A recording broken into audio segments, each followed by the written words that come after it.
Hello and welcome to season 2, episode 16 of Jacked Up Being Frank. I'm your host, Jackie Bonner, with my co-host Frank Areno, and today we'll be discussing the Super Bowl. The big game that has happened last weekend between the Seattle Seahawks and the New England Patriots, where the Seattle Seahawks just are just a better team. They dominate the Patriots the whole entire game. We'll speak about that, and then we'll get into some NBA.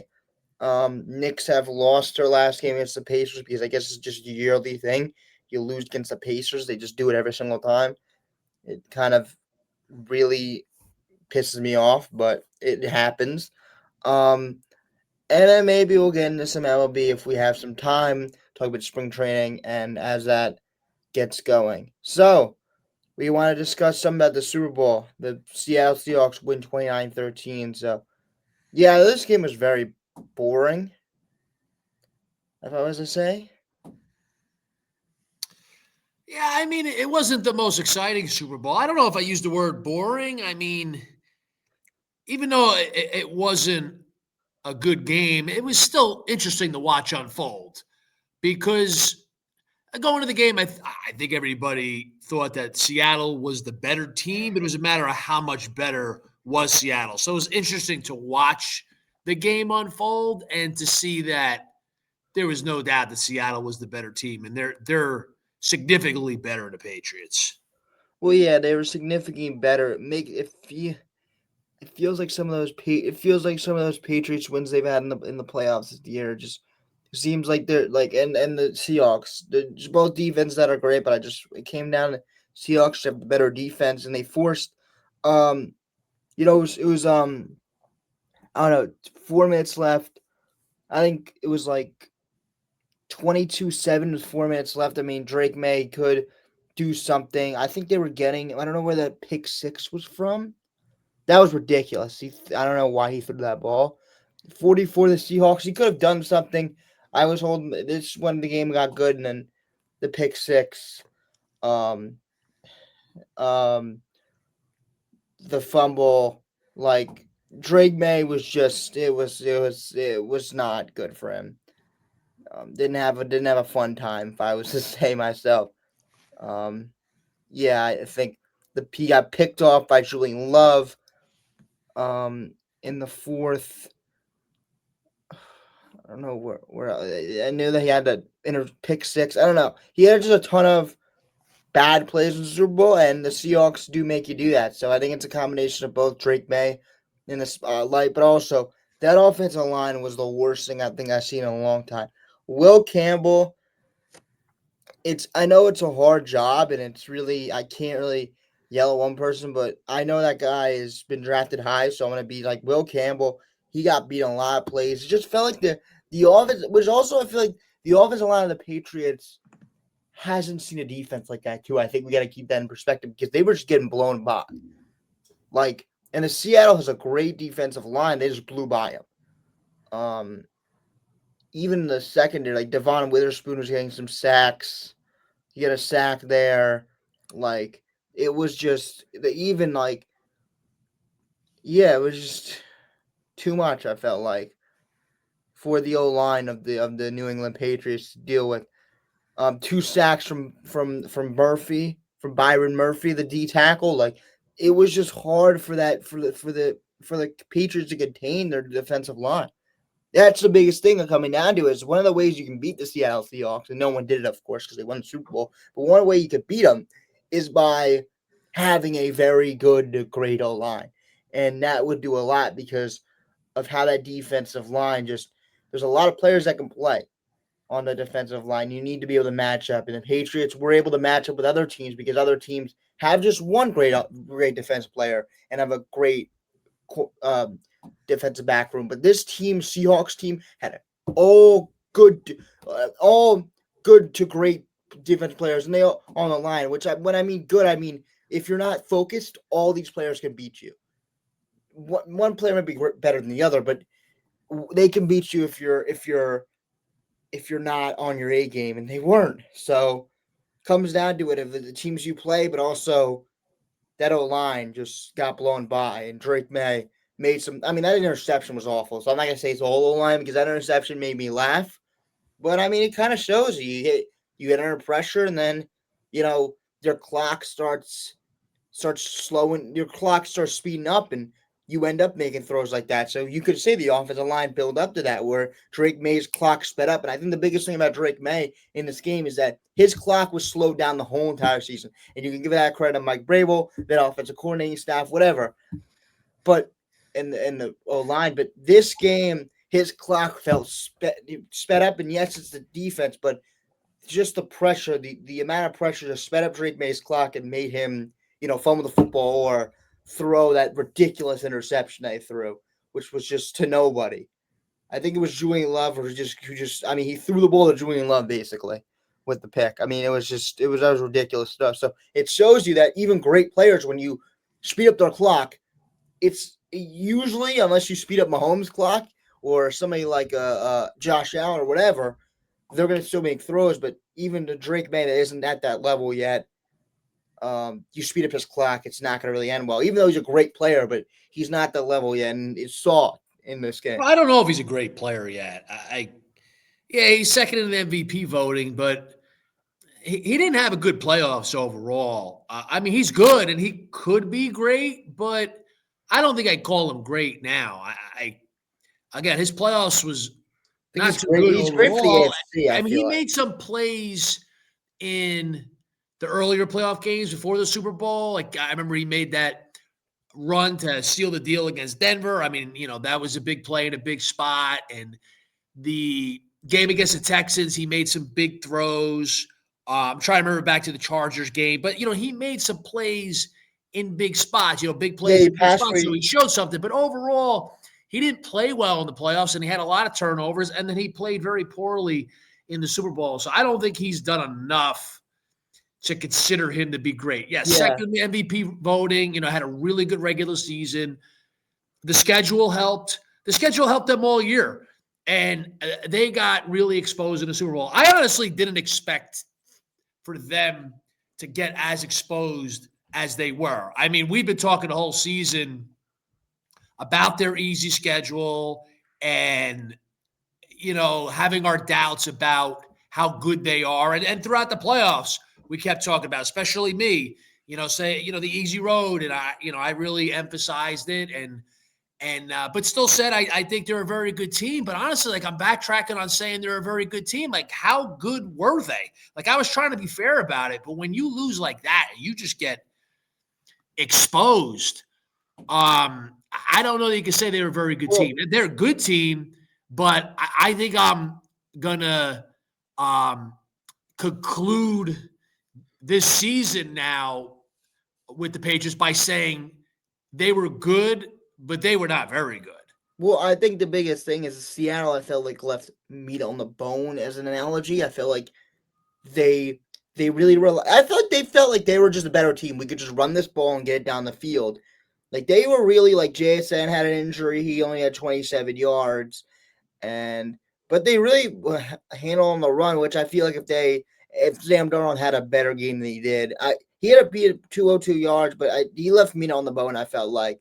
That's the big key about them, but they still won 29-13 because of their heroics, which is the defensive, turning the ball over, which is why they've gotten here. And yeah, I mean, their defense was able to, I just felt like sometimes it was like, damn, like they didn't want to drop back and pass. I'm like, oh, because they think they're just more dominant than them. They'll just be able to run the ball and get it over. And I mean, let's be honest, the simple 3 downs, let's get it over. And I think they just felt like they could just do that over and over and over again because they're just so much better than them. And made them obviously leave meat on the bone because they could have, threw a deep pass or something like that. He could have got more action. I mean, he did get some action. They kind of overthrew it some. Sam Darnold did, but feel like there was more opportunities for more stuff for Seattle. But they won the Super Bowl, so I mean, clearly, Yeah, I mean, Seattle's defense is and excellent. They showed in the Super Bowl. I mean, offensively, run game was dominant. Yeah, the run game stepped up. I mean, Darnold had an okay game. He didn't turn the ball over. I think he deserves a lot of credit for not turning over. Like, he didn't have a good game, but didn't have a bad game. And protecting the ball is so important. Drake May didn't. And his offensive line definitely deserves blame, but he deserves a lot of blame.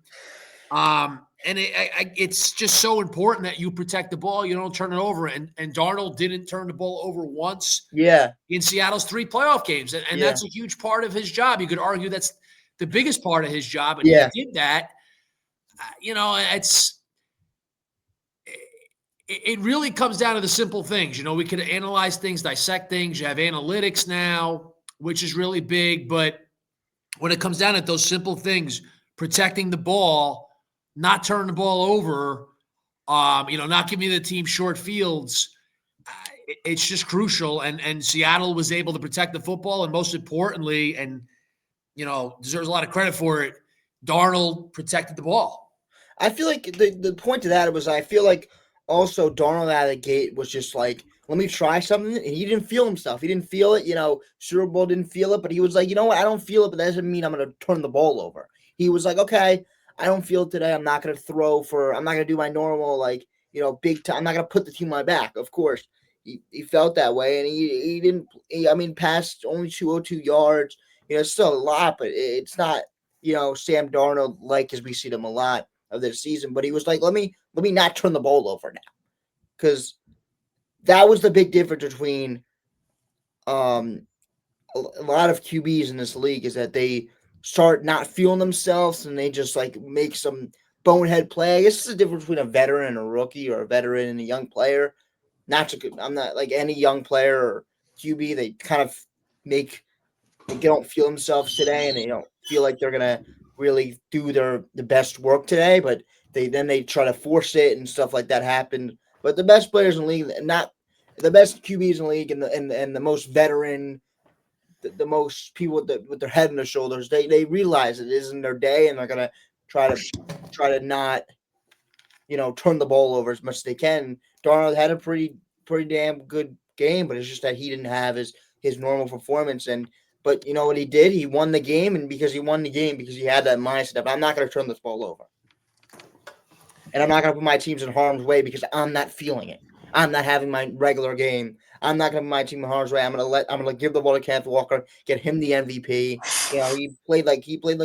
He played amazing, and it probably wouldn't have happened if Sam Darnold wasn't so, you know, like he didn't want to give the like if he was a rookie or a second year or third year player, I feel like that ball he forces the issue and Yeah, more. there were a couple of throws where I think he was fortunate. I mean, on the first But drive, early in that first drive, I mean, he threw a ball that was in dangerous territory. Like it could have been a pick six. And then the throw he made towards the end of the first half on the 1 yard line near the goal line, that ball, I think it got broken up. Like that was kind of a risky throw. So I think he was fortunate on those two throws. But again, overall, for the playoffs, those 3 games, I mean, he didn't turn the ball over one yeah, time. So he knew his job. And I don't agree with people who say that, he was carried along for the ride. I don't agree with that. I think he did his job. no, I don't And believe he's that the right either. quarterback for that team. I mean, look, he's not a great quarterback, but I think he's turned into a very good quarterback. Yeah, he's not one of the elite guys.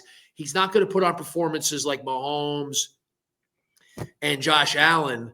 But I feel like it's good that we're getting QBs that don't, because you don't find those Mahomes and Josh Allen every single year. So it's good that other players that aren't like Mahomes are winning, because it's kind of what's going to happen. I mean, you can't have Mahomes all the time, and if you have a guy like Sam Darnold that's going to just make throws and feel himself out today because he's not going to be able to well, turn he's it. not a game manager. Yeah, Like, you have those quarterbacks that are game managers. And I mean, there's not been many game managers that have won Super Bowls. Like, I just remember this from when I was a kid. Jalen Hurts. Trent Dilfer was a quarterback in the Baltimore Ravens, and they had an all-time great defense, and they won the Super Bowl. They beat the Giants by a lot in Super Bowl 35. Dilfer was, an okay NFL quarterback, had a pretty good career for himself, won a ring, but he was a game manager. But, he was a quarterback that worked for that team. They had an all-time great defense. I don't know that Seattle's defense is all-time great. It's excellent. But Sam Darnold is not a game manager. I mean, he has turned into a very good quarterback. He knows his role. He knows that ball security and protecting the football and not turning the ball over is essential. He knows he has a great defense. So he plays his role extremely well. But, people say he was along for the ride. Like, he wasn't along for the ride. He was much more than He just had great players around him. There's a difference between that. Like players that are great, like are good or great, can have great players around them without them being like carried along the ride. Like there is a and he good made plays yeah. in the prior playoff games. I mean, he made big throws. He threw for a lot of yards against the Rams. He threw for like 345 yards in the NFC Championship game. He made big plays against the Niners in that blowout. So it's not like the whole playoffs, like he was just managing the game, handing the ball off, and just, being along for the ride. Like he made plays. He made a lot of plays. The Super Bowl, like he didn't play that well, but he did his job. Yeah. And like I tend to say, like there's people who say he didn't play well. Like I tend to say he did play well because he didn't turn the ball over. Yeah, that's what I'm saying. Like, yeah, that's what I'm saying is that he played well, and I feel like there's different ways to play well. If you know what I'm saying, like you can play well by just having a ridiculous game, but you also play well by just putting your team in the right place to win. And he did that, and he put it. And I think the big key word is he put his team in the right place to win. He's a quarterback. He put his team in the right place to win. And there's I'm just looking at this here. He actually had 124 passing yards versus the Niners. So I got that wrong. I remember him making plays in the game. I don't have good recollection of it, but he only had 124 passing yards. But look, I mean, they destroyed the 49ers. They kept the ball on the ground. They did the job there. But then the NFC Championship, when they're in that high-scoring game with the Rams back and forth, he threw for 346 yards and 3 touchdowns. So, he's able to put up big numbers and make big throws and make big plays when they need him to. Yeah, I mean, they didn't need him to in the Super Bowl. They were great on the ground, great in the run game, the great defense. So he did what he needed to do. I mean, to be fair about that, there were those 2 throws I think he was lucky on. But look, they weren't picked off. So the reality is that he protected the football and he did what his team needed him to do. Yeah, he did what his team needed to do, and it wasn't. He didn't have to do as much as he did in the other games because, as we talk about with New England, and we'll get to them, but yeah, they weren't as good as the teams that he's. I mean, he went for 346 against the Rams. When he has to do it, he'll do it. Like I think it's a thing where like people like Patrick Mahomes. I hate that we keep bringing him up, but I think it's just Patrick Mahomes, Josh Allen. Like they'll try to stretch their limit every single game because that's what they're supposed to do. But Sam Darnold, when he's called upon to have 346 yards, or when he's called upon to have 200 yards and not turn the football over, he'll do whatever. I think there's a difference between a game manager because if he's called on to be the man and improvise and try to throw for 340. I think that he'll do that. But if he's told to let's run the football today, let's establish a run game, he'll do that. So I feel like it's a difference between the game manager and him just the coach telling him like, yeah, I think that Darnold does what he's called to do, what he needs to do. Well, I feel like particular games and situations. So in the Rams game, it was probably going to be a high-scoring game, so he needed to do more, and he threw for 346 yards. Yeah, and I feel like he didn't need to do that against San Francisco, and he certainly didn't need to do that against New England. But he did what he needed to do in those games. So, like, it's one thing if throughout these playoffs, like, he threw for 124 against San Francisco. I don't know what he threw for in the Super Bowl. But then say against the Rams, he threw for like 150 or something like that. And you look at the playoffs and say, well, he didn't throw for 200 yards at any of these games. And you might say, okay, like maybe you could say he's along for the ride. But when you put up 346 and 3 touchdowns against the Rams, and most people, which I agree with this, most people think that those are the best 2 teams in the NFL this year. I think that was clear. I mean, he did that in that game. Look, he could have games like that when he needs to. Yeah. Yeah. He can have games like that whenever he needs to. And I feel like I hate to make this comparison, but I feel like it's the same thing when you see those non-Patrick Mahomes type players win the Super Bowl or non generational Matthew Stafford. Matthew Stafford's a great star, superstar level player, but he's not a a generational talent. But he's won a Super Bowl doing like what that is. Whenever it's counted upon, he'll throw for 346. Maybe he throws for 346 more than Sam Darnold does. But I feel like I get the same vibe with him. And I know it might be a hard comparison to take in, but I would say that too. I think that they both, whenever they're counted upon, and they'll make plays, and whenever they're told, okay, let's establish a run game, they'll establish a run game. Which, I mean, granted, I think Seattle's run game was way better than the Rams, but it's neither here nor there. If Rams had better run game, I think he would be a guy that would just hand it off, and for that game, and then if a team that takes away the run really well, he'll throw for his usual. But yeah, I had that kind of thing, that same kind of narrative I think comes up with all the players that win that aren't generational talents. Not game managers, but I feel like people that whenever they're called upon to do something, they'll do it, and even if it's like throw for 340. Yeah, and again with Darnold, like he did that against the Rams. I'm looking at the stats from that game: 25 of 36, passer rating was 131. I mean that's a terrific game. I mean he made throw after throw in that game. He was poised. Again, he protected the football. Sam Darnold's a very good quarterback. I mean, he was not along for the ride. So again, there's people out there saying, I heard some of these people in the media either saying that or insinuating that, and it's just not true. I mean, he's earned the status as a very good quarterback in the NFL. Maybe it'd be a good exercise, not today's show, but down the road, maybe a good one as we go into next season, is ranking the quarterbacks. Where Darnold fits, and I think it'd be interesting to rank it to see where he fits, and then the other quarterbacks as well.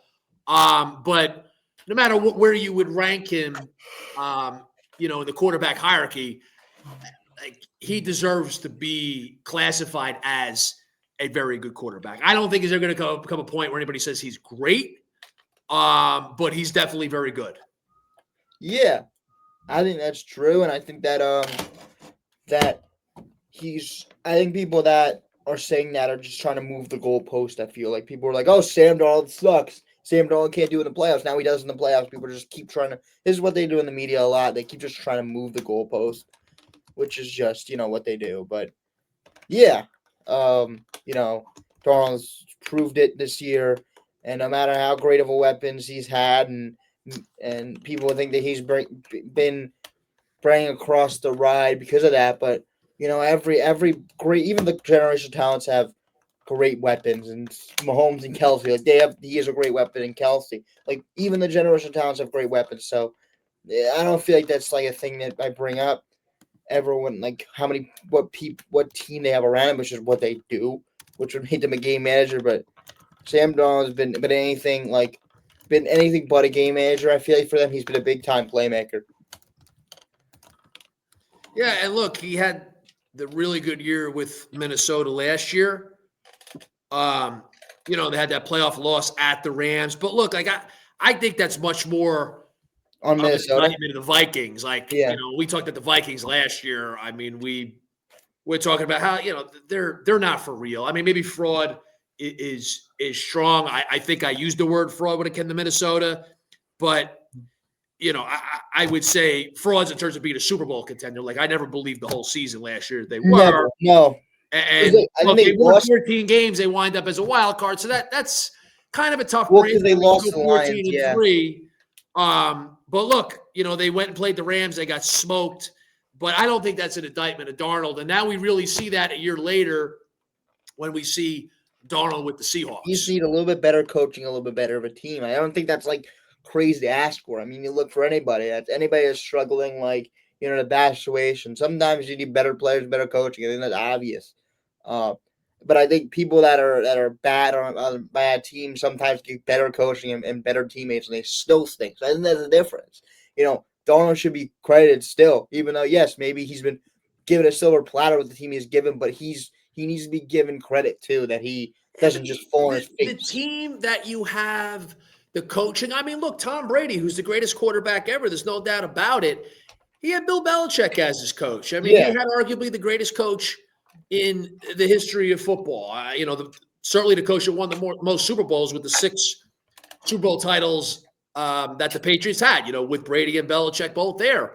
And early in Brady's career, I mean, Brady was great, but the defense had a huge hand in the Patriots' first 3 Super Bowls with Brady and Belichick. Those teams were led by the defense. The last 3 that they won, those teams were led more by the offense. It wasn't that the offense didn't factor into the first 3. It did, and Brady was great. And, you saw how great he was. But those teams were led by those defenses. And Belichick, is probably the greatest defensive coach in the history of the NFL. So he's running those defenses. Romeo Crennel was the defensive coordinator. So it's like, okay, like Tom Brady, the greatest ever, like he had a lot of help. His first 3 rings, the defense had a big hand in that. So it's like, all right, like that's just the game. yeah. So we're gonna be fair about it. It's like, okay, you gotta bring up, you gotta put things in context. You're gonna bring up other situations where like, hey, like you were led by your defense. I mean, the Chiefs Mahomes got Andy Reid. last few years had a great defense. Look, Patrick Mahomes Spagnola's was already one of the greatest ever. And he has a chance to keep climbing the ladder. But look, he had great defenses. So it's like that's a part of it. Also, he's coached by Steve Spagnuolo. Exactly. Yeah, like that. She's one of the great. I mean, we always hear on the broadcast. They have one of the best like chess players in football as their head coach. Like how they move the pieces. Like people, even great players are gifted with great coaching, and I think that's the difference between great players that fail and great players that don't fail. I think that's another different conversation. But yeah, I mean, you can look in Buffalo. Yeah, I was going to bring that up. I mean, like they really haven't had the coaching they need. Like Sean McDermott is a good coach. I think they were right to fire him. I mean, the way that they went about it afterwards. I mean, that's another part of this. Yeah. Hiring Joe Brady, like, going with a guy's already there, instead of going with someone on the outside. Like, I think they should have went with someone on the outside. But going back to their coaching, like McDermott was good, not great. So, I do think McDermott held them back. So we'll see going forward. Like, we don't know what Joe Brady's going to be, but if he winds up being great and that makes all the difference, we can say, all right, like they needed that great head coach. Yeah, I mean, I think but then like it's not just the coach. Like, Josh Allen didn't protect the football in that game against the Broncos. I mean, he turned it over 4 times. So, if he had protected the ball, well, then they win that game, and maybe Sean McDermott is still the coach of the Bills. But regardless, like McDermott was good, not great. Where Mike McDonald, he's only 2 years into this, but he's on his way to being great. I'm not going to call him great yet, 2 years in, but man, he's an excellent coach, has a great staff. I mean, they lose Kubiak, he goes and becomes head coach of the Raiders. But Seattle has great coaching. The Patriots had all-time great coaching, probably the best coaching ever. The Chiefs have all-time great coaching. Yeah, the Rams who won a few years ago had Sean McVay. Like we talk about great coaching, and that like that's what happens at the end of the day. And even like the Patriots who were second, they had Mike Vrabel. Like. Well, the Patriots have really good coaching. You want to call it great? I don't know. I mean, at least really good. So, look, I mean, I think, both of these teams in the Super Bowl had really good coaching. I mean, and I mean, the Seattle coaches out-coached New England. But I don't really look at this game like it was New England's coaching. I look at it, their deficiencies on the offensive line. May had a bad game. And, I mean, New England's defense, was respectable. I mean, Seattle had their way on the ground. But, I would say that New England's defense was okay. Is that fair? Like, I wouldn't say they had They did enough. And I think the times they didn't, I think they had a pick six, Seattle did. And, I mean, I know that's like Seattle had a picks. Like, a lot of their plays were fumbles. Like I think they had a fumble recovery and a pick six. Is that what Seattle had? Yeah, May threw 2 interceptions, and then there was a fumble. I think one was a fumble six. Yeah, but I was talking about New England's defense. I mean, Seattle's played great. But No, I mean, I'm just saying, like, difference is that probably if you minus the defensive score by Seattle, you only give up 20 points, basically, like around that. Oh, I get what you're saying. Yeah. Yeah, I mean, so, like, New England's defense was all right. And that's good enough. That's also good enough because this Seattle's offense has been hitting on all cylinders. So I don't feel like the defense for New England was fraudulent at all. They kept up with that Seattle offense. Like, if they only score, let's say, 22 points, that's enough for a player like for this Patriots team to get it done. Like, yeah, I can't say that New England's defense was good because Seattle had their way on the ground. But they were okay. Like, they gave up 5 field goals, so they were bend, don't break. So that was 15 points. And then there was a pick six. So that gets you to 22. So the New England defense only gave up 1 touchdown. Now, they gave up 6 scores, but they were bend, don't break. So I think they deserve credit there. So, like, New England's defense definitely wasn't the problem. And I think they have a very good defense. So I think they could feel really good about their defense going forward. And I think they could feel all right about the overall defensive performance. Like, they were bend, don't break. They had some stops. That's what you got to do. They limited a big play. I think their big thing was, let's stop this big play as much as we can. And they almost came up with some picks. Like, again, the first drive of the game, I mean, it came close to a pick six. That was a risky throw. It wasn't a good throw by Darnold. And then before the half, I mean, it's a 6-0 game. And that throw, right near the goal line, like, that was almost picked off. I mean, Gonzalez, is he a corner, Gonzalez, for New England? Yeah. Yeah, I mean, he had a really good game. So again, like, this game was really no contest, but there's certain plays you say, well, if that play was made, that could change the game. On the receivers for what's that? See, they did a great job on JSN and the receivers, I felt like. Yeah, I mean, the New England pass defense was good.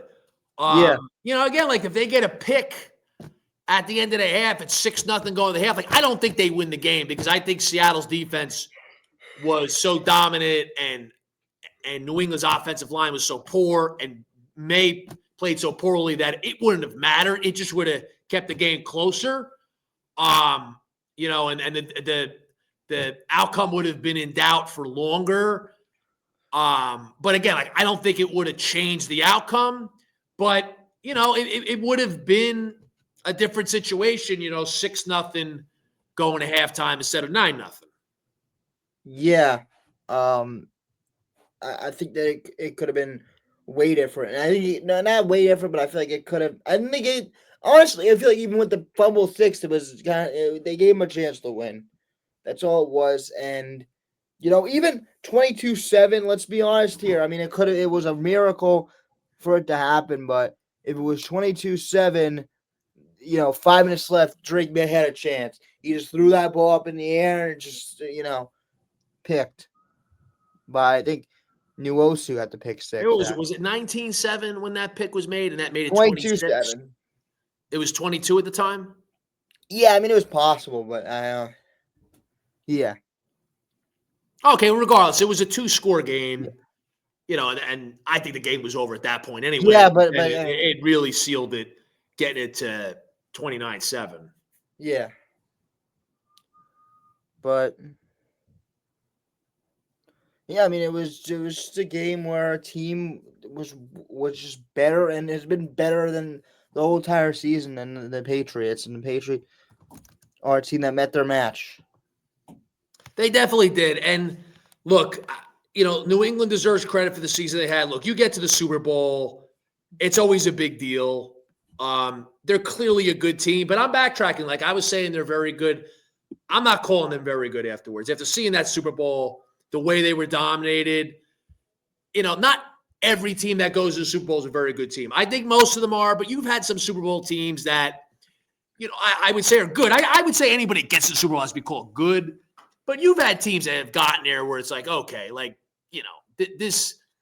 this team is good, but they're nothing beyond that. Flawed team, maybe easy schedule like the Patriots. I mean, one of the easiest schedules that, you'll ever have. I mean, I think the easiest schedule for a team that got to the Super Bowl.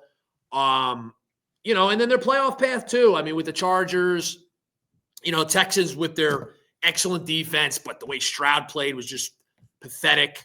Sorry to be too harsh, but it was brutal. DeMeco Ryan should have benched him, at halftime. I mean, to me, it was a no-brainer. Like, come on, man. Like, you trying to win a playoff game or not?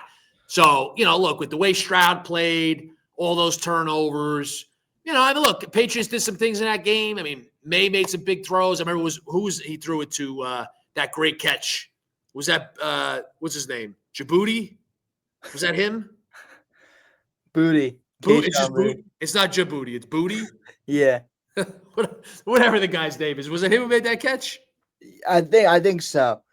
They didn't get anything out of Diggs. Felt like, yeah, I think he had a run reception. That great. It wasn't a one-handed catch. I mean, that sealed the game. Like it was. I think a 5-point game, like 21-16, and then May makes a great throw and Booty, whatever the guy's name is. Forgive me with my names. I mean, it's a big time throw, a big time catch. But anyway, like Wait, when was that? Because I think in the Houston game. Oh, the Houston game. Yes. Who's Djibouti? Is there a player named Djibouti on the team? It's Booty.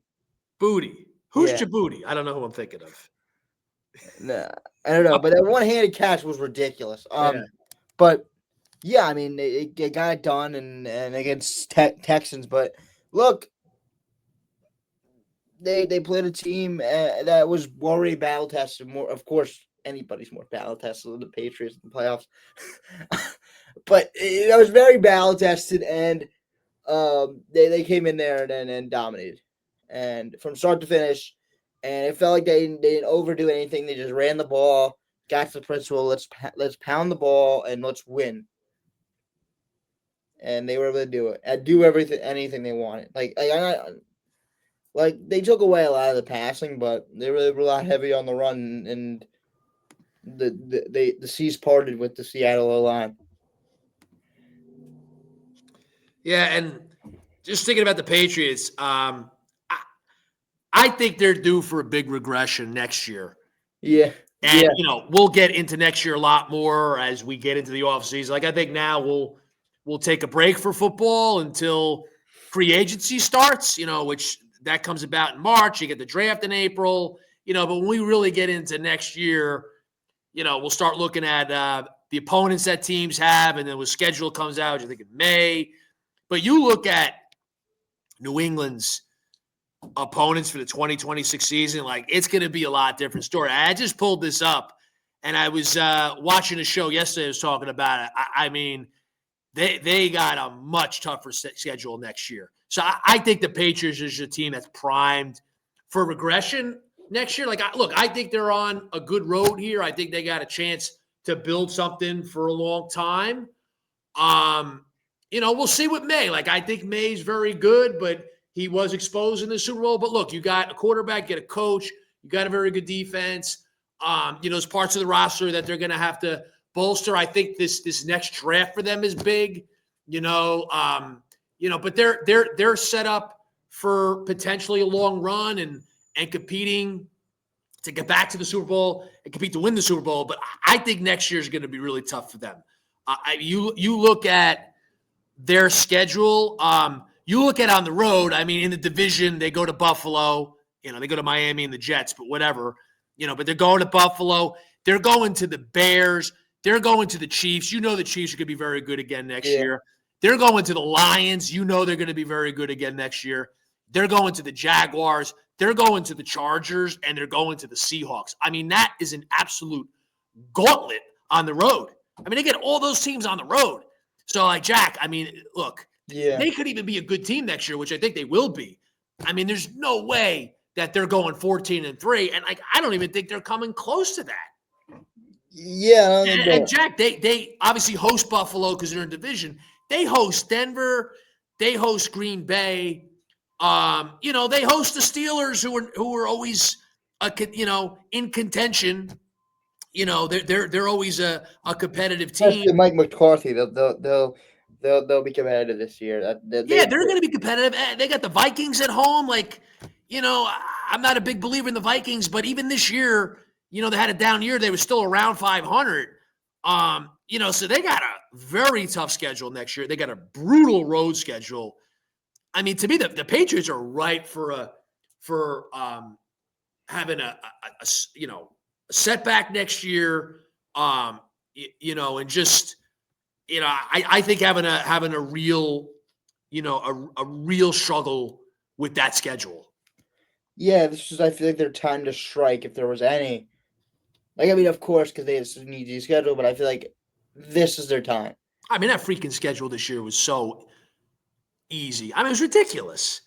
I'm sorry, but it just was like 14-3. Come on, they were not a 14-3 team. We saw it on display in the Super Bowl. I'll admit, I take glee in talking about it. And I was pushing this narrative all year, and you pretty much agreed with me. I think a lot of people agreed, but again, like they were exposed in the Super Bowl. Good team, but a flawed team, not there yet. And now next year, man, like it's going to be a lot different with that schedule. Like I think they're a team that's, primed for not only a regression in terms of record, but missing out in the playoffs. Like the AFC is going to be much better next year. Yeah. I mean, think about the AFC next year. Like Kansas City's coming back. Yeah. I would think Baltimore's coming back. What about Cincinnati? Like if Burrow's finally healthy? Yeah, full year Burrow. Yeah. You got Buffalo, you got Jacksonville, you got Denver. Like I think Denver's going to be even better next year. The Chargers are going to be there. But you just focus in on the Chiefs, the Ravens, and potentially Cincinnati. I mean, the AFC is going to be much tougher. I mean, they have to be back.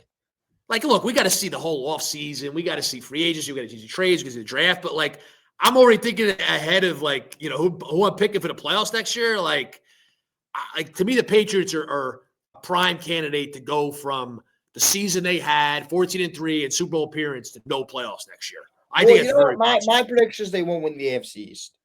And I don't think it will be your team either. But I didn't hit the Bills will win the AFC East. Oh, my team. yeah. They'll win the thing is, I think the good thing for the Patriots is that at least they have a very competent head coach that knows what he's doing. And even if they have a spell like this, I don't feel like Mike Vrabel is a guy that's gonna like lose the locker room. Like, this is what happened. No. Look, I mean, they have a really good thing set up here. Yeah. I just think like next year, reality is going to set in. They need like a gut punch. They're playing a much tougher schedule. So like they're 14-3 this past year, but next year they're not coming close to 14-3. And I don't think that's going to derail them long term. I think they got a really good program in place with a really good, maybe even great head coach, and potentially a great quarterback. We'll see. Again, a very good defense, but I think they're a prime candidate next year to be one of those teams that, not really, I don't want to say a Super Bowl hangover, but like you went to the Super Bowl, you lost, and now the next year you have a struggle. Yeah, well, the least I think they're gonna get. I think the least they could do is get in as a wild card, in my opinion. Like that. Yeah, I'm with you. I think the Bills are going to be very good again next year. I mean, they got Josh Allen. As much as we were critical of his performance against Denver because of the turnovers, I mean, look, he's an elite quarterback. He's going to be a first ballot Hall of Famer. So yeah, I'm with you. Like, I think Buffalo's going to win the division next year. I don't think it's too early to say that. You just look at the way it lines up. Like, I think New England could very well miss the playoffs next year. Yeah, but I don't know. They definitely could get in and win enough to be on the like last spot in AFCs. Could get two, but I just don't know. Yeah, and then I'm just thinking before we move on to the NBA, like Super Bowl odds for next year came out. You got the Rams and the Seahawks tied for the best odds to win the Super I Bowl. don't think the Seahawks are a team that could. I don't think they're like they're good. But I don't know if they can repeat, man. It's gonna be a discussion we'll have later, but I don't know. They're a very good football team, Well, but it's really tough to repeat. I mean, you had the Patriots do it 03 and 04. You had the Chiefs do it in 20, what was it? 22 and 23. So it was a while between repeats. It was almost 20 years between the Patriots and the Chiefs. So it's really tough to do. So I wouldn't bet on it. But I think they deserve to be up there with the Rams. I mean, both of them, the same odds to win the Super Bowl next year. Like I think that makes sense. yeah. But just looking at somebody like the Bills have the third best odds, and then the Eagles. They got the Ravens up there. They got the Patriots up there. I mean, they got the Eagles, Ravens, and Patriots all at 13-1 odds. Like the Patriots at 13-1. Like I don't get that.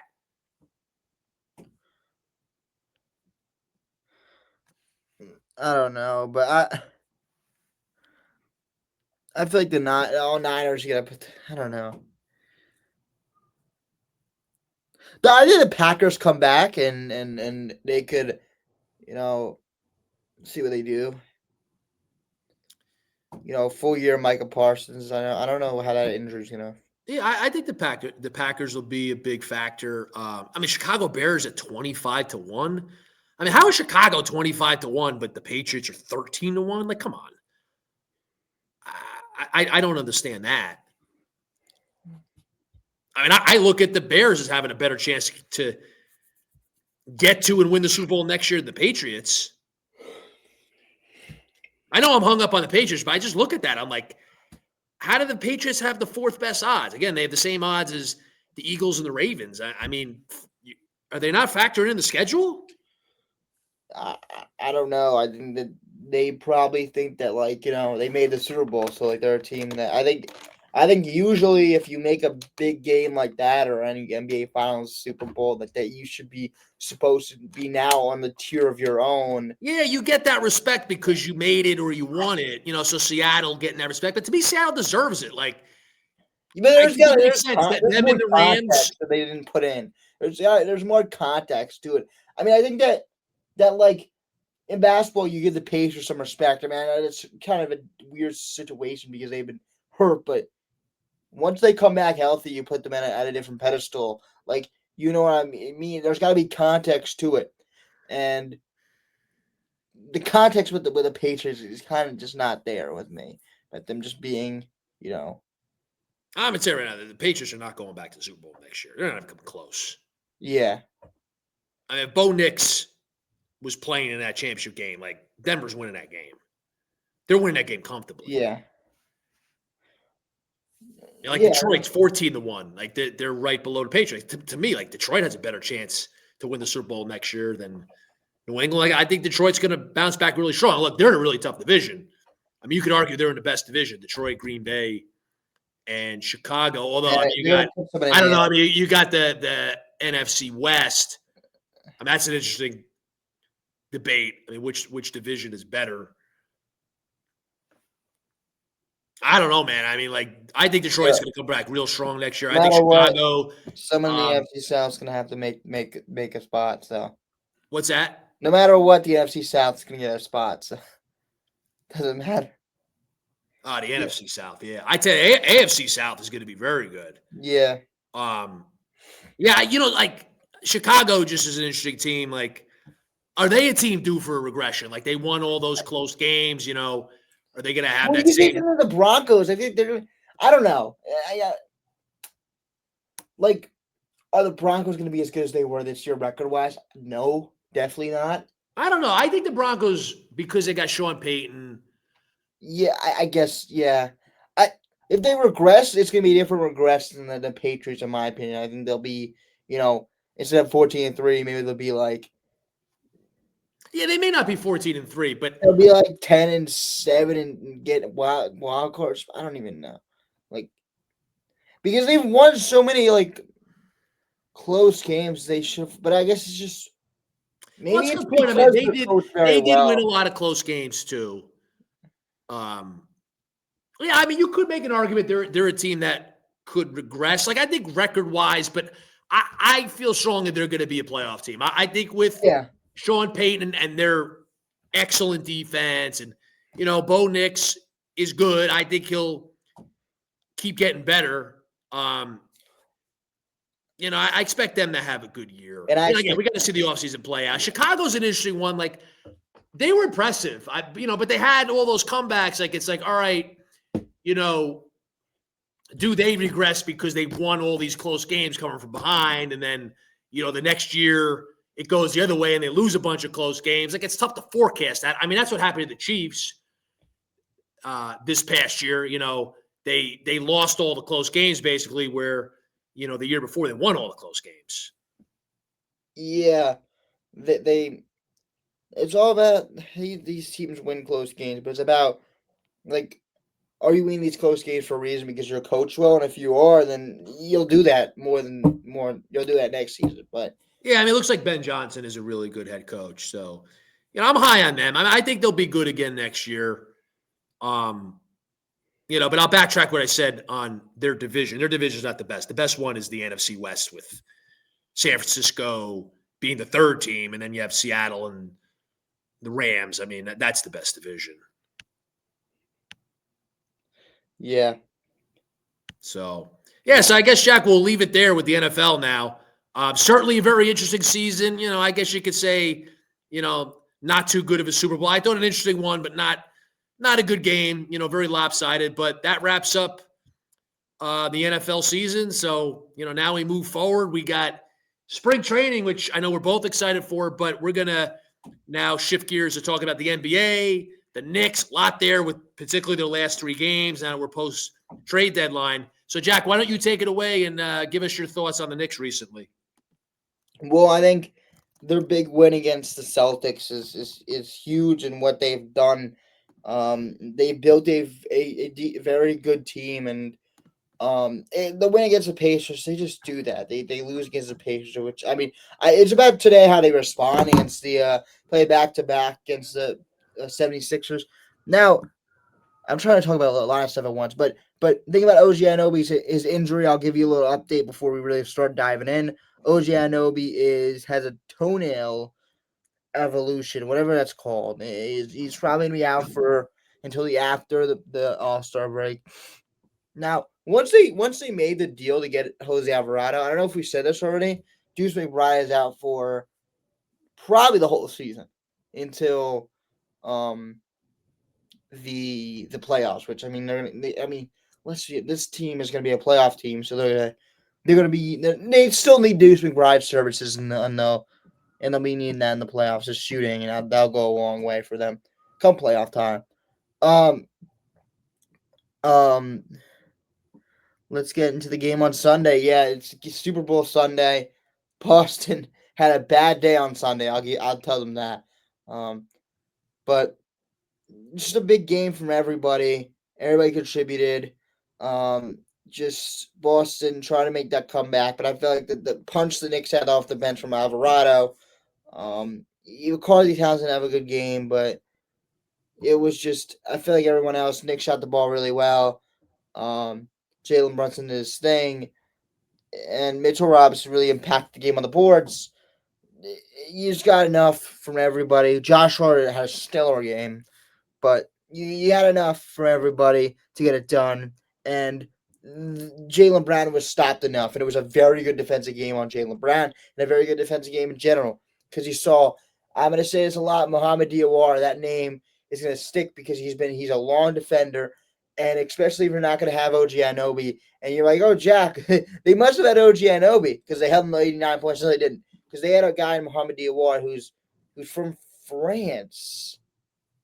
That is a very great defense. I just went over this with my friend. I think he's from France. Who went over the who had 27 minutes, had 10 points, bring a lot of energy off the bench. Knicks need long defenders now with OG Anunoby out, so they got one in Mohamed Diawara who will give them good enough shooting, and he was perfect for the day. So 4 for 4, 2 for 2 from three. So he had a great game. Just enough punch they can have at the bench, and they can have young players spark and have good enough games. Tyler Kolek gave you 6 points in 4 minutes. Just you just need enough, especially when you bring in a guy like Jordan Clarkson. He doesn't give you what you want, and you kind of are in a place where you can't play him. So, you end up with need a lot from your young guys, and they've gotten it from Mohamed Diawara. And I feel like in a game Wednesday where they kind of needed some of that, you know, they didn't play Mohamed Diawara enough. He could have been needed against Pascal Siakam. You need those longer guys, and that's what it came down to against the Pacers. Is that it's a bad match against the Pacers when you don't have OG Anunoby. And what I mean by that is that Pascal Siakam's their go-to guy, especially now. And it's just a lot of Pascal ISO against Josh Hart. As much as I love Josh Hart, and as much as I think he plays bigger than he is, he's not. That's not good enough to guard Pascal Siakam. You can't play bigger than you are against Pat. You got to just be big and you got to be strong.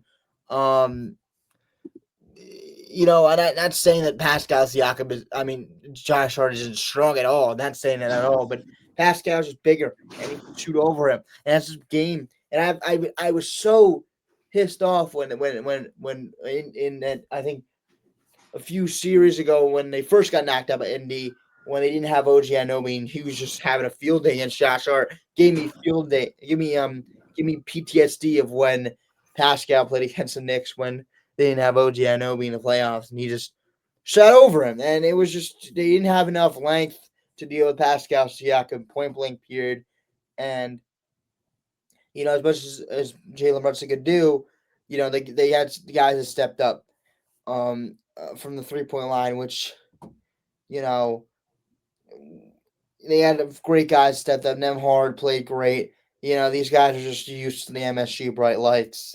As much as it's a whole different team, they're used to it. I feel like they're too comfortable in the MSG bright lights, but it is what it is. They play a game tonight against 76ers, which they always beat them, but I hope they beat them tonight again. And whatever arena that is now, I don't know what it's called. It's not called Wells Fargo anymore. Kind of It's search not that Wells up. Fargo anymore. No, it's not. I don't know what it is. Because I feel like I went to the. I still think of the Philadelphia arena as a Spectrum. That was their old arena. It's called the Spectrum. It's Xfinity Mobile Center. That's what it's called now. I didn't know that. Aren't they getting a new arena in like 5 years? I don't know. Somewhere in New Jersey, I think. In New Jersey? I don't know. It's somewhere. Well, besides the point.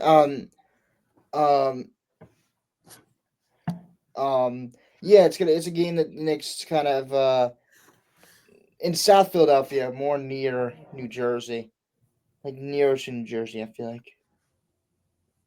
Okay. Regardless. Yeah. That's 5 years from now, I think. What?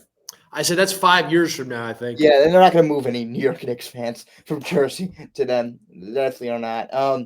But it's going to be a game where Philly's going to really show up, but the Knicks have to get it done against Philly enough. So Paul George is out for a suspension.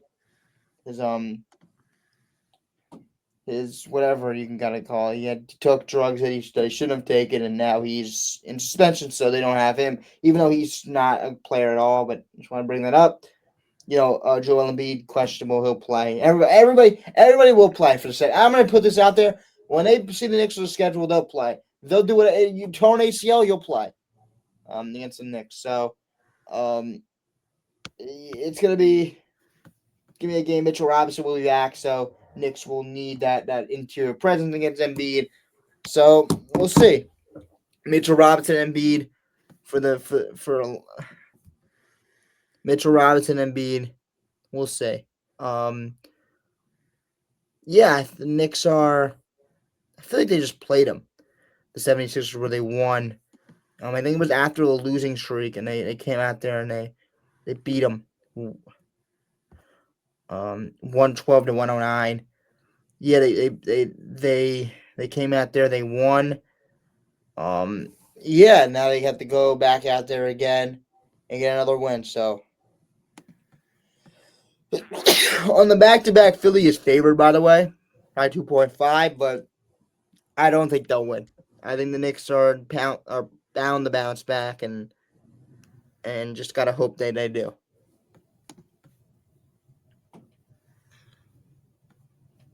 So you don't make much of last night's game, just chalk it up to a bad game, and they have issues with the Pacers.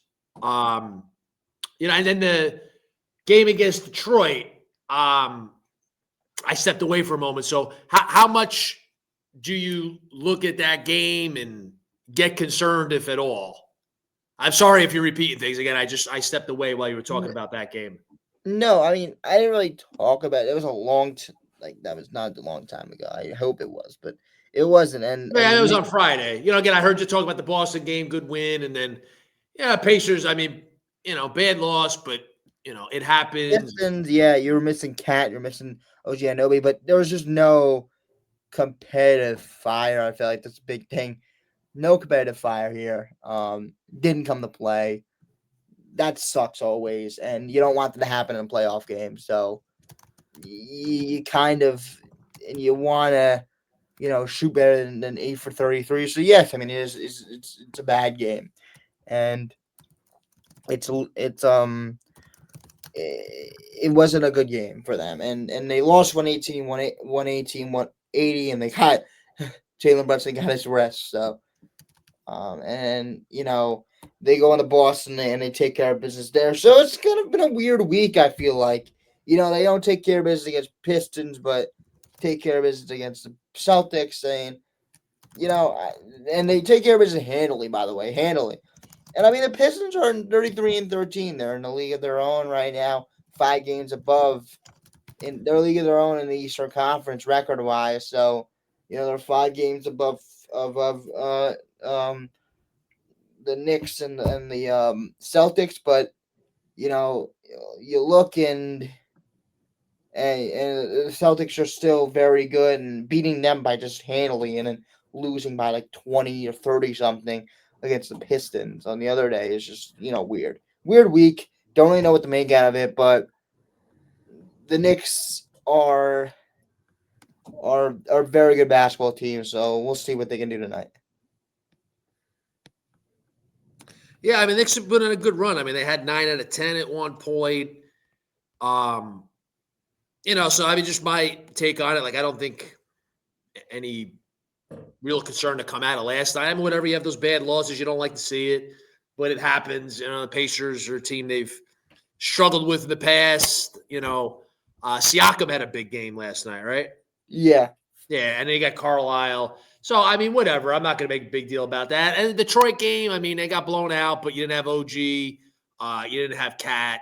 So that's definitely a factor. You can say the game means more to Detroit than it does the Knicks. I mean, Detroit trying to prove themselves. So, Knicks, I mean, you just got I slapped think up out of by the last 30 three last games, game. I don't know. I don't know, man. I mean, the Pistons this whole entire season are going to go for our necks, but for the Knicks next. But I think that after that first game, there's got to be something. Like that's my thing is that this team is weird to me because there has to be something that makes you want to go out there and they get beat again by like 1,000 points. So I don't know. Yeah, I mean, I'm not saying like there's nothing to take from it. I mean, they got blown out by him twice now, but I mean, look, I mean, you didn't have Cat, you didn't have OG. I just don't think you could make a big deal about it. And you look back to last year in the season series against the Celtics, the Knicks got blown out the first 3 times. They lost in overtime the fourth game. They got swept in the regular season, and then they go on to beat the Celtics in 6 in the second round of playoffs. When the Knicks were major, huge underdogs going into that series. There was nobody that thought the Knicks were going to beat the Celtics. They wind up going on to beat them, even despite Jason Tatum getting hurt. Like, that series was 3-1 before he got hurt. He got hurt towards the end of game 4. That game was over. That was 3-1 already. So that was huge upset. Again, the Knicks got handled by the Celtics in the regular season. They wind up going on and beating them in the playoffs. So you just can't make that much of the regular season. Like, it's important. You could draw things from it, but I'm going to be consistent. Like, I'm not going to make a big deal about the Knicks getting blown out by Detroit twice. I think Detroit's really good. Again, like you know the NBA a ton better than me, but I think a Knicks-Pistons playoff series, I mean, that'll be a neck-and-neck series.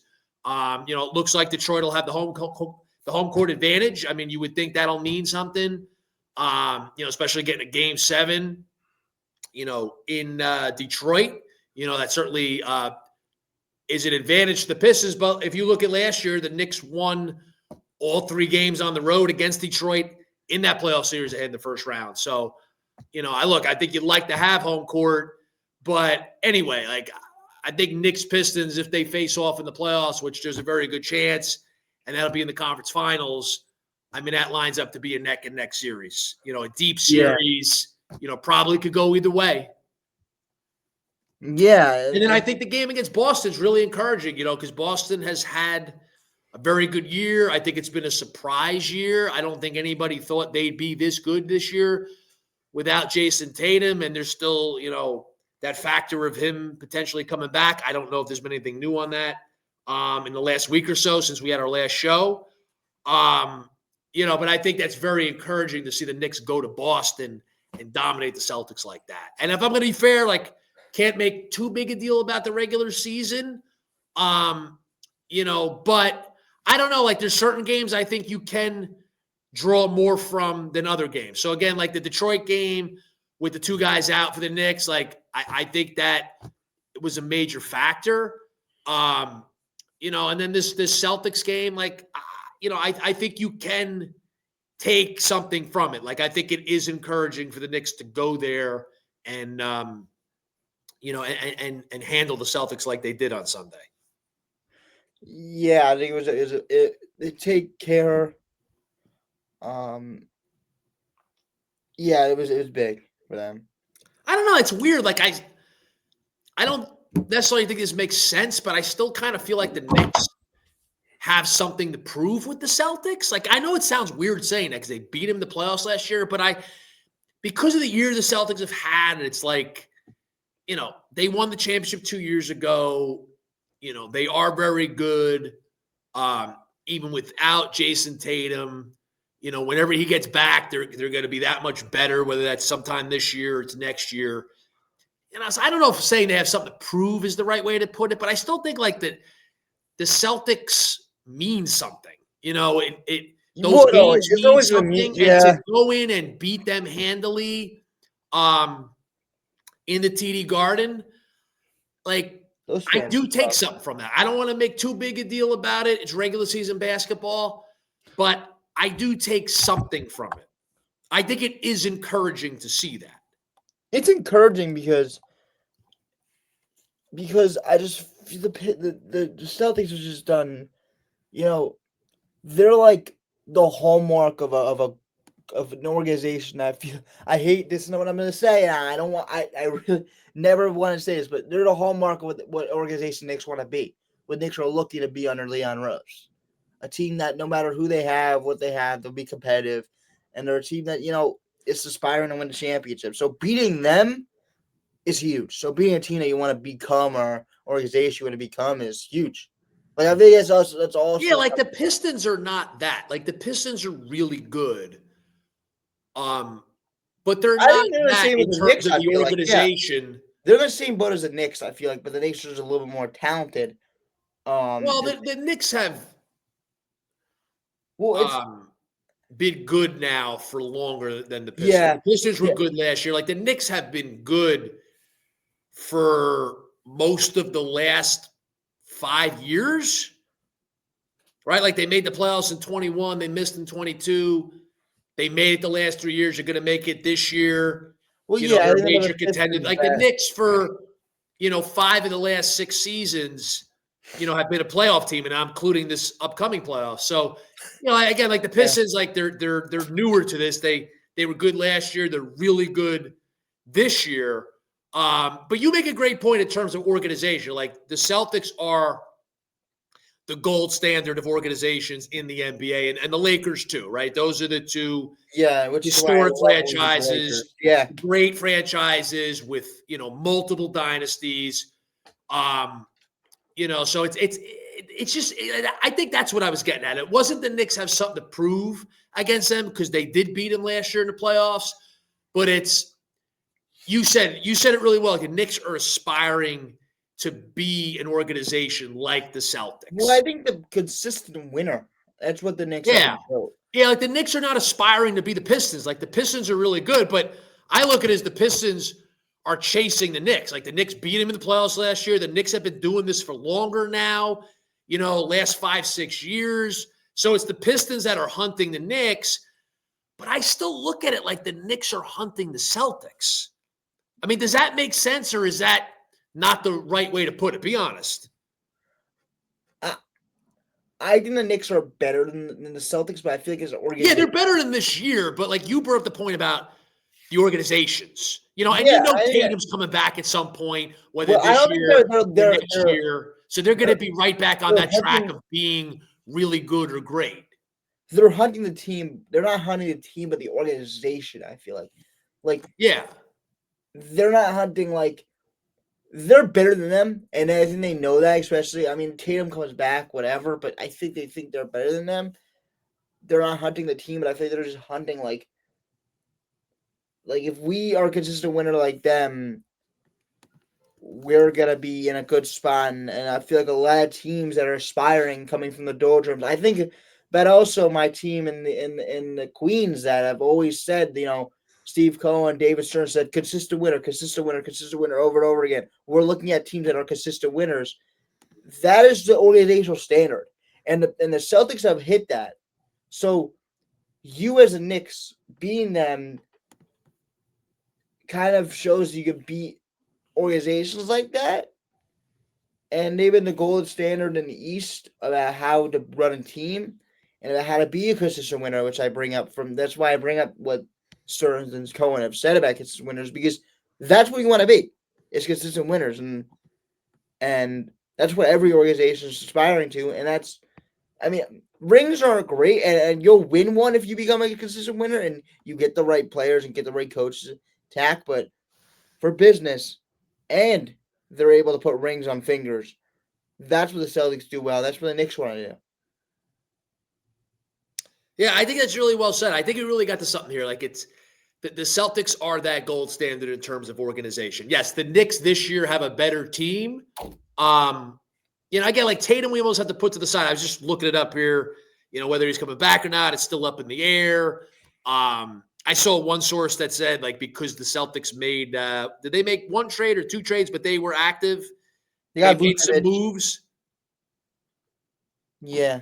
Yeah, so that because they did that, they're going all in because they think Tatum's coming back. But, it remains to be seen. But whatever, like the Celtics are that gold standard. Again, the Lakers are, Lakers haven't been as good in recent years. Like, they're good, not great. But the Knicks are trying to become that gold standard franchise.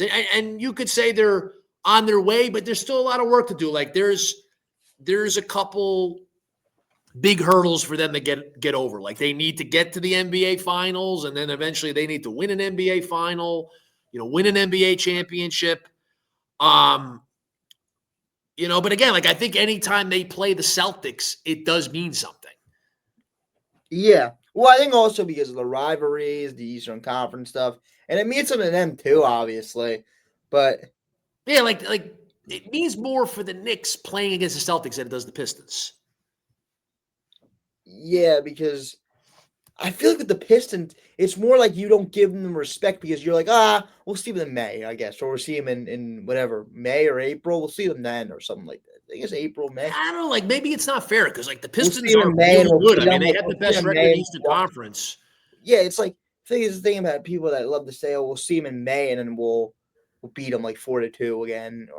But I feel like with the Celtics, you lose them, and you're like, if we see him in May, I don't think that it's gonna be as easy to get rid of them. Like that's my thought as like a Knicks fan. It's not gonna be that Well, it easy. kind of concerns me playing the Celtics in the playoffs. Like the Knicks right now are the better team. You know, again, Tatum's the X factor, but the Celtics are going to be out for revenge. So, like a playoff series against them, like that's not going to be a pushover series. Like I would pick the Knicks to win. Everyone that's gonna be there is gonna be out for revenge against the Knicks. I feel like. Yeah, I mean, I think that's a big factor. So, like, you know, if Tatum did come back and you got Knicks Celtics in the second round, like that's going to be a really tough series. I don't know where I'd go with that. You know, with Tatum. If Tatum's not playing, I go with the Knicks. But man, like the Celtics have shown a lot this year. You know, the way Maybe Jaylen they Brown made has the stepped move. I up mean, and become the honestly, guy on that team. You know, so having said all this, like the games against the Celtics matter. So like when the Knicks dominated and won that game on Sunday in Boston, like I was like, that got my attention. I'm like, that's a good win. I don't want to make too big a deal about it, but that's a good win. Like that got my attention more than the Knicks getting blown out against Detroit I on mean, Friday. it does suck. Honestly, like getting blown out by them sucks because. And also, don't get me wrong, the Pistons are going to be tough too. And we're not just saying, both of us, we're not just saying that if the Knicks play against the Celtics, are only concern. No, if the Knicks play against the Pistons, I'm going to be on my edge. Oh, that's gonna be a really good series. I mean, that thing. I don't know if you want to say you could flip a coin. I know you think the Knicks are better, but man, that's gonna be a really good series, and it's gonna be a really tough series for both teams.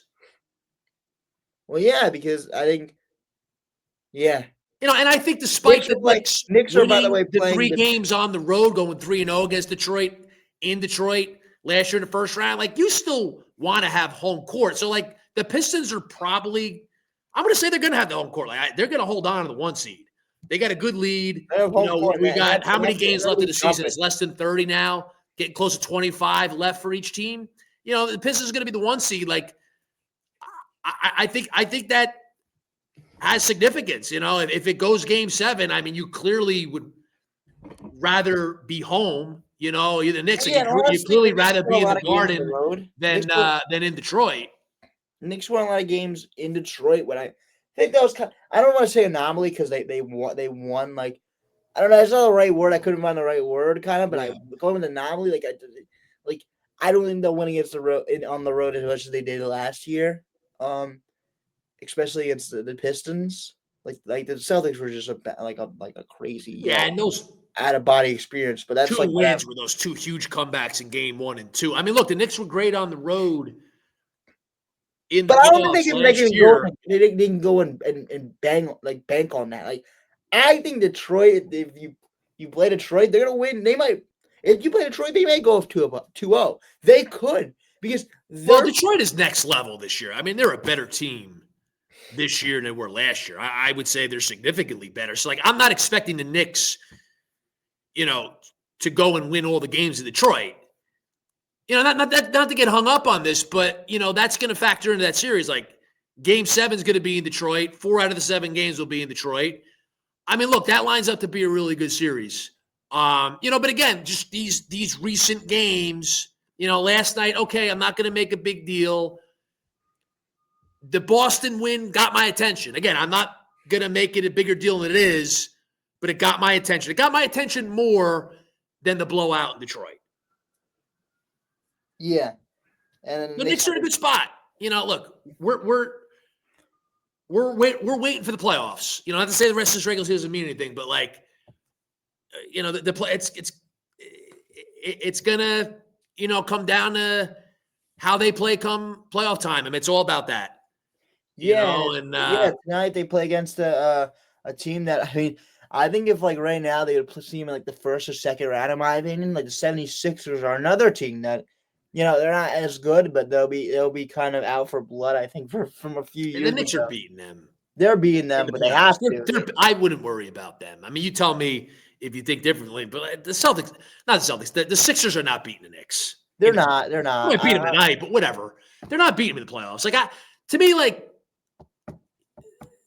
I think you should feel good. Knicks are getting the second round. They should beat Boston. It just really seems like it's lining up to be the Knicks and the Pistons in a conference final. But we got to see with Boston. We got to see Tatum. So I don't think the Knicks are a lock to get to the conference finals. But I think if you assess it right now, like if I had a bet, I'm betting on seeing New York and Detroit in the Eastern Conference Finals. Yeah.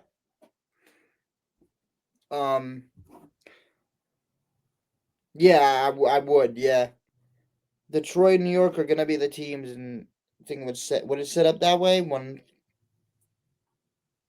it set up that way? Conference finals? Yeah. I think it would. Yeah. Yeah, because it's going to be Knicks Celtics 2 versus 3, whichever way that seeding goes. Yeah.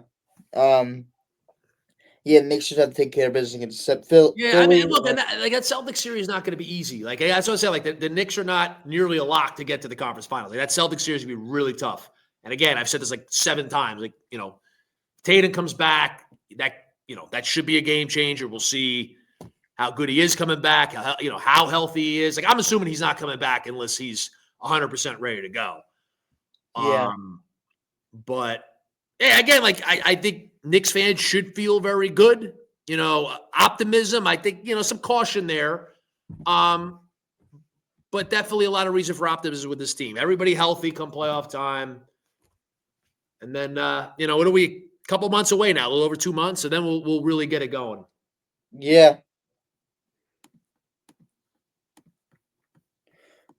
Okay, so I think that'll do it for the day. I mean, spring training has been, getting up and going. We'll Pitchers see and catchers started yesterday for some teams. What?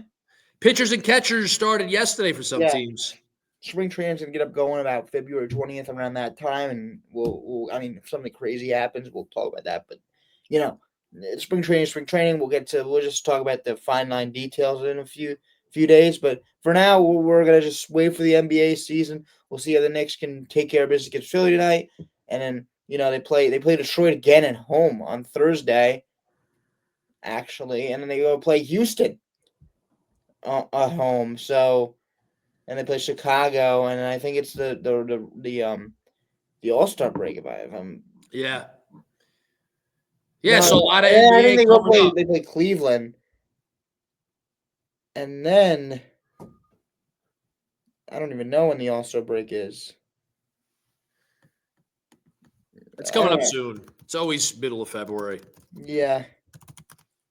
It's actually this weekend. It's in Los Angeles this weekend. Oh, shoot. Yeah.